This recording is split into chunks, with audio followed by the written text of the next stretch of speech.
दोस्तों अब तक भारत रूस से तेल खरीद रहा था। रूस जिस तरह से डिस्काउंट ऑफर कर रहा था उसे देखकर तो ये लगता था कि अब भारत बाकी देशों से ऑयल इंपोर्ट कम कर देगा, क्योंकि बाकी सभी देश रूस जितना डिस्काउंट नहीं दे रहे थे। पर अभी की जो रिपोर्ट है वो हैरान कर देने वाली है। एक रिपोर्ट के according Bharat United Arab Imarat यानी कि यूएई के साथ ऑयल इंपोर्ट को बढ़ाता जा रहा है। पिछले कुछ महीनों से यूएई से क्रूड ऑयल इंपोर्ट कई गुना बढ़ गया है, जो कि हैरान करने वाली बात है, क्योंकि रशिया ने डिस्काउंट कम नहीं किया है। रशिया यूक्रेन वॉर अभी भी जारी है, रूस पर अभी भी सेंसेक्स लगा है। अब यहाँ पर सवाल आता है कि भारत ने रूस से ऑयल इंपोर्ट करना क्यों कम कर दिया और यूएई से ऑयल इंपोर्ट को क्यों बढ़ा दिया। क्या यूएई भारत को डिस्काउंट ऑफर पर ऑयल दे रहा है या भारत को रूस से क्रूड ऑयल लेने में प्रॉब्लम हो रही है।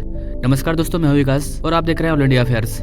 दरअसल दोस्तों ईरान, सऊदी अरब, यूएई, वेनेजुएला और रूस ये वो देश हैं जिनसे भारत लंबे समय से क्रूड ऑयल खरीदता आया है। 2019 में जब वेनेजुएला पर सेंसेक्स लगा तो वेनेजुएला से भारत का ऑयल सप्लाई रुक गया और फिर रशिया यूक्रेन वॉर स्टार्ट हो गया। रशिया यूक्रेन वॉर स्टार्ट होने के बाद भारत अपना ज्यादातर क्रूड ऑयल रशिया से इम्पोर्ट करने लगा, जिसके बाद भारत ने बाकी बचे देशों के साथ भी ऑयल इम्पोर्ट करना बंद कर दिया। लेकिन अब यूएई से ऑयल इम्पोर्ट बढ़ता जा रहा है। भारतीय ऑयल कंपनी यूएई से क्रूड ऑयल को खरीद रही है। अगर आंकड़ों की बात करें तो 2023 में 2,24,000 barrel per day crude oil UAE से मंगाया गया था, जो कि सितंबर से 61% अधिक था। इसके बाद नवंबर 2023 में भारत ने यूएई से 3,03,000 barrel per day crude oil मंगाया है, जो कि अक्टूबर के मुकाबले 35% अधिक है। अभी दिसंबर का रिपोर्ट आना बाकी है, इस महीने ये और भी ज्यादा बढ़ जाएगा। यूएई से ऑयल इंपोर्ट बढ़ाने का मतलब है कि रूस से क्रूड ऑयल इंपोर्ट को कम करना। अब यहाँ पर सवाल है कि ऐसा क्यों हो रहा है, भारत क्यों रशिया से क्रूड ऑयल लेना कम कर रहा है। तो गाइस इसके पीछे एक बड़ी वजह है जिसके कारण ये सब कुछ हो रहा है। दरअसल दोस्तों भारत को रूस से क्रूड ऑयल इंपोर्ट करने में परेशानियों का सामना करना पड़ रहा है। सबसे बड़ी प्रॉब्लम करेंसी को लेकर है। भारत की ऑयल रिफाइनिंग कंपनी का कहना है कि हम रूस से क्रूड ऑयल खरीद लेते हैं, लेकिन उसका पेमेंट करने में बहुत प्रॉब्लम होता है, क्योंकि अगर हम डॉलर में पेमेंट करेंगे तो रूस उस डॉलर को एक्सेप्ट नहीं करेगा, क्योंकि अमेरिका के सेंसेक्स लगाने के बाद वो डॉलर में पेमेंट नहीं कर पा रहा है। अगर हम इंडियन करेंसी में पेमेंट करेंगे तो रूस उसे सिर्फ भारत में ही वापस डील कर पाएगा, यानी कि इंडियन करेंसी से वो भारत से ही कोई चीज खरीदेगा। अब आप बोलोगे ये तो सही है, इंडियन करेंसी को बढ़ावा देना चाहिए, हम रशिया से ज्यादा क्रूड ऑयल इंपोर्ट करेंगे और इंडियन करेंसी में पेमेंट करेंगे। तो वैसे यहाँ पर भी एक प्रॉब्लम है।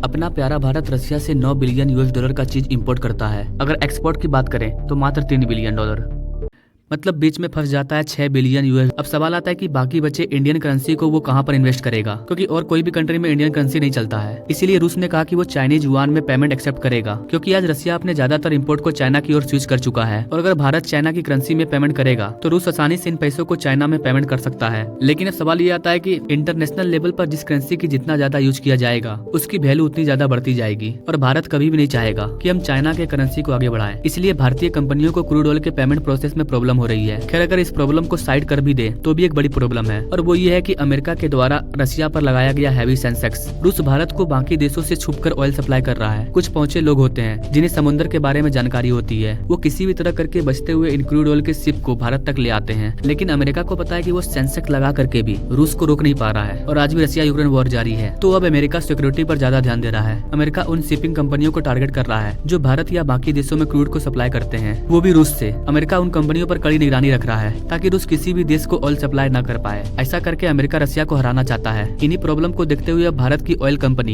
यूएई, ईरान और बाकी देशों की ओर शिफ्ट हो रही है, जहां से ये पहले क्रूड ऑयल इंपोर्ट करती थी। आपको क्या लगता है गाइस, भारत सही कर रहा है? क्या भारत और रूस का जो ऑयल ट्रेड था उसका सफर यही खत्म हो जाएगा, या भारत को क्या करना चाहिए गाइस? आप अपने राय कमेंट बॉक्स में जरूर दीजिए। Now thank you for watching. मिलते हैं अगले वीडियो में अपनी जानकारी के साथ, तब तक के लिए जय।